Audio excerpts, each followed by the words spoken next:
નમસ્કાર મારા વાલા વિદ્યાર્થી મિત્રો, સ્વાગત છે તમારું। આજે મિત્રો વાત કરીશું ગુજરાત માધ્યમિક અને ઉચ્ચતર માધ્યમિક શિક્ષણ બોર્ડ ગાંધીનગર દ્વારા મિત્રો આપણે જે ધોરણ 9ની અંદર હિન્દી વિષયમાં જે પ્રથમ પરીક્ષા લેવાની છે જેના મિત્રો તમારી 50 ગુણ હશે અને 2 કલાકની અંદર આ પેપર પૂર્ણ કરવાનું છે। સૌપ્રથમ મિત્રો વિભાગ એ છે તે તમારો ગદ્ય વિભાગ હશે। મિત્રો વિડીયો ચાલુ કરતાં પહેલાં જો ચેનલમાં પહેલી વાર આવેલા છો તો ચેનલને અવશ્ય સબસ્ક્રાઈબ કરીને જજો અને વિડીયો ગમે તો લાઇક કરવાનું ભૂલતા નહીં। તો તમારા પ્રશ્નપત્રનું મિત્રો સોલ્યુશન સાથે અહીંયા ચર્ચા કરીશું। પ્રશ્ન નંબર 1 છે, નિમ્નલિખિત रिक्त स्थानों की पूर्ति कीजिए। અહીંયા તમને મિત્રો 2 ગુણની ખાલગી આપેલી છે। પહેલું છે સૂર્યનારાયણ पढ़ने में खालिया है तो અહીંયા कमजोर અને તેજ બને છે તો कमजोर है, જે તમારી ખાલગીમાં સાચો જવાબ આવશે। બીજું છે ड्राइवर को मारपीट से खालिया ने बचाया तो कंडक्टर के लेखक, तो અહીંયા મિત્રો જવાબ આપણો લેખક આવશે। આગળ વાત કરીશું। પ્રશ્ન 2 છે, निम्नलिखित सही विकल्प चुनकर विधान पूर्ण कीजिए। અહીંયા આપેલું છે प्रियोदा मनमोहन को घर पहुंचाने गई क्योंकि, तो तुमने यहाँ 3 ऑप्शन आपेला છે તેમાં સાચો જવાબ આપણો આવશે रस्ते में उसे डर लगता है। चौथું છે बुराई में रस लेना बात है तो बुराई में रस लेना बुरी बात है, तो તમારો ऑप्शन આવશે बुरी। આગળ વાત કરીશું। પ્રશ્ન 3 છે, निम्नलिखित प्रश्नों के उत्तर एक एक वाक्य में लिखने का है। तो અહીંયા પાંચમો પ્રશ્ન છે મિત્રો તમારો, सड़क के दोनों ओर कौन से वृक्ष थे, तो जवाब લખીશું सड़क के दोनों ओर पीपल के बड़े बड़े वृक्ष थे।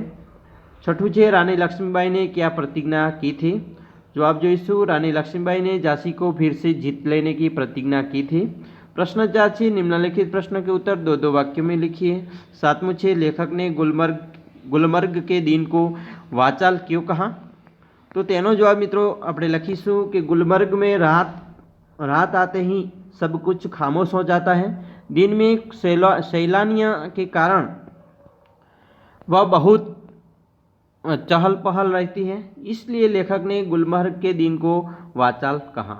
8मुं છે, पुल के पास गाड़ीवान क्या कर रहा था, तो उत्तर જોઈશું मित्रों प्रियोदा के दल के सभी सदस्यों घर लौट रहे थे, उन्होंने देखा कि पुल के पास एक गाड़ीवान तन्मय होकर एक लोकगीत गा रहा था। प्रश्न 5 છે, निम्नलिखित प्रश्नों के 5-6 वाक्य में उत्तर लिखिए। અહીંયા મિત્રો તમારે આપેલું છે 9મું, રાની લક્ષ્મીબાઈ નિરાશ ક્यों हो गई, તો તમને મિત્રો અહીંયાથી આપણે લક્ષ્મીબાઈનો લખવાનું છે, અહીંયા તમારે જવાબ લખી દેવાનો રહેશે, અથવા મિત્રો તમને એક બીજો પણ પ્રશ્ન આપેલો છે તે લખી શકો છો। 9મો છે મિત્રો, बच्चन जी की पारिवारिक आर्थिक विपन्ना के बारे में अपने विचार प्रकट कीजिए, तो सरस मजानो मित्रों આપણે અહીંયા જવાબ લખેલો છે, તમે અહીંયાથી લખી શકો છો। વિભાગ બી ની વાત કરીશું મિત્રો। પદ્ય વિભાગ બી આપણો આપેલો છે, તેમાં પ્રશ્ન 6, निम्नलिखित रिक्त स्थानों की पूर्ति कीजिए। 10મું છે, आर्यों की संतान की आज हो गई है, तो અહીંયા તમને આપેલું છે તેમાંથી મિત્રો સાચો ઓપ્શન તમારો લખવાનો રહેશે। મિત્રો આ જે પેપર છે તે મોડલ પેપર છે, એટલે કે મિત્રો આવું જ પેપર પૂછાઈ શકે છે। 11મું છે, श्री कृष्ण के सिर के दोनों ओर खलगिया लटके रही थी, लटे मलाई की बांसुरी, तो અહીંયા તમારે જવાબ યોગ્ય રીતે લખવાનો છે। प्रश्न 7 મિત્રો, निम्नलिखित काव्य पंक्ति की पूर्ति कीजिए, तो આપેલું છે यह पुण्यभूमि खलगिया आचार्य है, तो काव्य पंक्तिની મિત્રો તમારે આપણે પૂર્તિ કરીશું। यह पुण्यभूमि प्रसिद्ध है, इसके निवासी आर्य है, विका कला कौशल सबके जो प्रथम आचार्य है। प्रश्न 8 છે, निम्नलिखित प्रश्नों के एक एक वाक्य में उत्तर लिखिए। 13मुं છે, भारतवर्ष को वृद्ध क्यों कहा गया है, तो भारत संसार का सबसे पुराना देश है, इसलिए उसे वृद्ध कहा गया है। અને 14મું છે, धन संपत्ति किस लिए है, तो તેનો જવાબ મિત્રો તમારે લખવાનો રહેશે।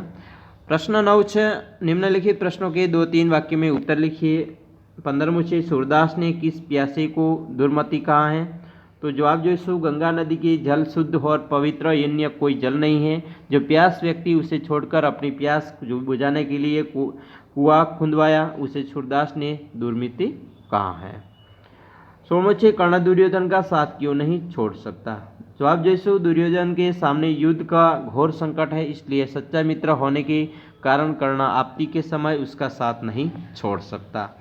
प्रश्न 10 છે, निम्नलिखित प्रश्नों का 5-6 वाक्य में उत्तर लिखिए। આપેલું છે 17મું, भारतवासियों के बारे में गुप्त जी ने क्या कहते हैं, तो जवाब जोईशु गुप्त जी के अनुसार भारतवासी आर्यों के संतान हैं। एक समय था जब आर्य विधवा और कला कौशल में सबसे आगे थे। ज्ञान विज्ञान के क्षेत्र में उनका कोई मुकाबला नहीं कर सकता था, परंतु उन महान आर्यों की संतान होकर भी आज भारतवासी अधोगति हैं, प्रगति की दौड़ में वे बुरी तरफ पिछड़ गए हैं, फिर भी अपना महान पूर्वजों उच्च आदर्शों को वह भूल नहीं है। जो प्रश्न न आवड़े तो अथवा में बीजो लखी सको छो। कवि कैसे मांगल्य की आराधना करते हैं? सरस मजानो जवाब मित्रों तमारे लखवानो छे। विभाग नंबर सी है ते मित्रों व्याकरणनो विभाग है। प्रश्न 11 है, निम्नलिखित मुहावरों का अर्थ देकर वाक्य में प्रयोग कीजिए। 18मुं है, सिर पर चढ़ना तो अधिक होना। वाक्य प्रयोग करीशू, सिर पर इतना कर्ज चढ़ गया है कि रात में नींद नहीं आती।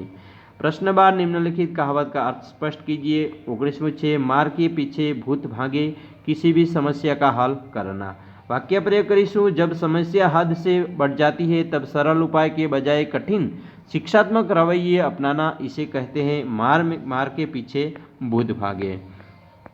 13मुं है, निम्नलिखित वाक्यों को शुद्ध कीजिए। अहीं मित्रों तमने आपेलो है 20मुं, वह बुद्धिमान स्त्री है तो वह बुद्धिमती स्त्री है। 14मुं है, निम्नलिखित तो विरोधी शब्द लिखिए तो दुर्लभ तो सबल होता है। 15मुं है, निम्नलिखित शब्दों का पर्यायवाची शब्द सुगम तो सरल। शब्द समूह के लिए एक शब्द आदर्श आचरण करने वाला तो आचार्य कहा जाता है। निम्नलिखित शब्द के उपसर्ग मित्रों लिखने का है अनुपम यानी अन वत्ता उपम। भाववाचक संज्ञा बताने की है 18वें प्रश्न में। और आज देश की दशा अच्छी नहीं है तो दशा थसे मित्रों भाववाचक संज्ञा। 19मुं है, निम्नलिखित वाक्य में से कर्तृवाचक संज्ञा बताइए। वाक्य है, न्याय मंत्री शिशुपाल सम्राट अशोक का सेवक था तो सेवक ये मित्रों कर्तृवाचक संज्ञा थसे। प्रश्न 20 है, निम्नलिखित वाक्य में से विशेषण बताइए। तुम्हारी विधवा बहन कल अहमदाबाद गई तो अहीं विधवा ए मित्रों विशेषण कहवाय छे। संज्ञाना अर्थमां जे वधारो करे छे तेने विशेषण कहवाय। विभाग डी नी वात करीशुं मित्रों। विभाग डी है तमारो लेखन विभाग है। अहीं प्रश्न 11 है, निम्नलिखित परिच्छेद को पढ़कर नीचे दिए गए प्रश्नों के उत्तर लिखिए।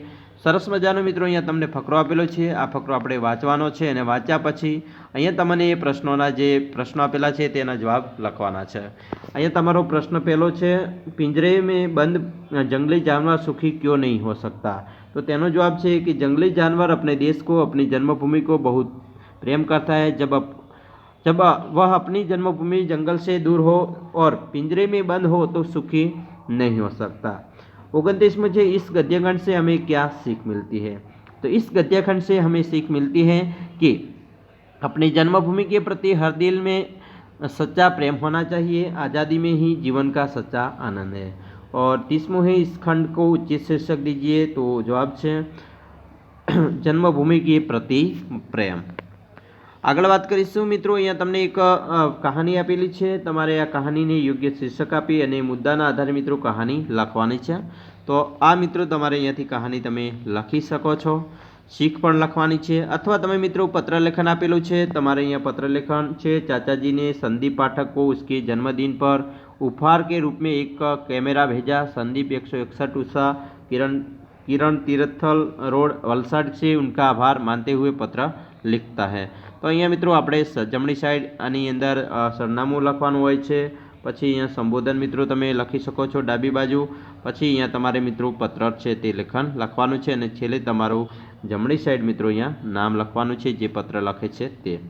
24मुं प्रश्न है मित्रों, निम्नलिखित विषय में से किसी एक विषय पर 100 शब्दों में निबंध लिखिए। जेमां छे वृक्षारोपण। तो वृक्षारोपणना मुद्दा आपेला छे तेना आधारे तमे अहींया निबंध मित्रों लखी शको छो। तो अथवा मित्रों बीजो निबंध आपेलो छे एक फूल की आत्मकथा ते पण लखी शको छो।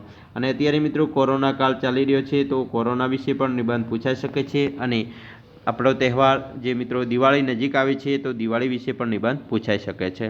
તો આ હતું તમારો પેપર। આશા છે કે તમને આપણો વિડીયો ગમ્યો જશે અને વિડીયો ગમે તો લાઇક શેર અને સબસ્ક્રાઈબ કરવાનું ભૂલતા નહીં।